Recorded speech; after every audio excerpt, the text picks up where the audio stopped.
میری بدقسمتی یہ ہے کہ جب پرشانت بھوشن صاحب بول رہے تھے تو میں اس وقت یہاں نہیں تھا، تو مجھے نہیں معلوم کہ انہوں نے کیا کہا۔ مجھے ایسا لگتا ہے کہ جو عنوان مقرر کیا گیا تھا دا آئیڈیا آف انڈیا کے پس منظر میں، تو جو باتیں یہاں ہوئی ہیں ان میں نگیٹیوٹی والی باتیں زیادہ مجھے نظر آئی ہیں کہ یہ ایسا ہوتا رہا، ہمارے ساتھ ایسا ہوا ہے اور آگے ایسا ہوگا۔ ہمارے ڈاکٹر بصیر صاحب نے کہا کہ ڈرنے کی ضرورت نہیں ہے، لیکن خالق صاحب آئے تو انہوں نے ڈرانے کی کوشش کی، انہوں نے بوسنیا کا حوالہ دیا، انہوں نے جرمنی کا حوالہ دیا۔ تو وہ سب ایک تاریخی عوامل ہوتے ہیں ہر واقعے کے پیچھے، اس کو کسی ایک دوسرے سے جوڑا نہیں جا سکتا۔ اور ہندوستان کی اگر ہم محتاط اندازی کے مطابق یہ مان لیں کہ ہماری تعداد 20 کروڑ کے قریب ہے، تو 20 کروڑ کی آبادی کئی ملکوں کے برابر ہوتی ہے۔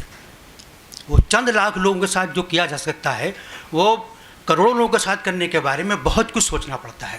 پہلی بات تو یہ۔ دوسری بات یہ ہے کہ جو محترم وزیر اعظم صاحب نے جو کل ایک بات کہی تھی، اس بات کو بھی آئیڈیا آف انڈیا کے پس منظر میں سوچنا چاہیے۔ وہ بہت اہم بات ہے، اس کے بہت دوررس اثرات ہیں، اس کے بارے میں ہمارے دانشوروں کو غور کرنے کی ضرورت ہے۔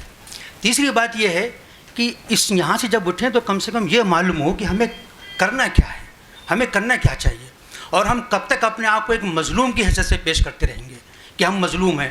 ہندوستانی مسلمانوں کا ایک مسئلہ یہ ہے کہ انہوں نے خود کو وکٹم جو ہے کہا ہے ہمیشہ سے کہ وہ وکٹم ہے۔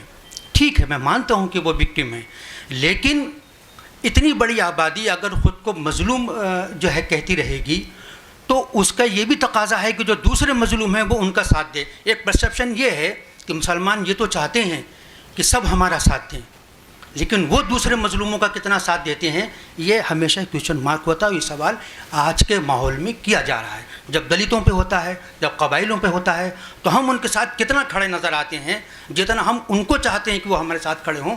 اس سوال پہ بھی غور کرنے کی ضرورت ہے۔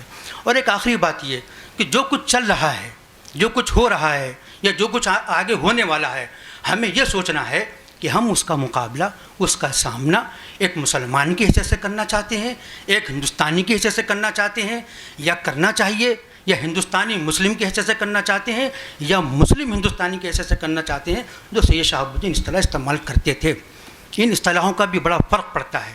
تو مجھے لگتا ہے کہ ڈاکٹر قاسم رسول اللہ صاحب جب میں آ کے خطبہ صدارت دیں گے تو وہ یہ بتائیں گے کہ ہمیں ہندوستان میں کس حیثیت سے کام کرنے کی ضرورت ہے تاکہ اس ماحول کو بدلا جا سکے، اور جو ہندوستان کی قدیم روایات ہیں اور جو جمہوری تقاضے ہیں وہ ایک بار پھر پوری شان و شوکت کے ساتھ ہمارے سماج میں جمنا اور گنگا کی طرح بہتر ہیں۔ وآخر دعوانا الحمدللہ رب العالمین۔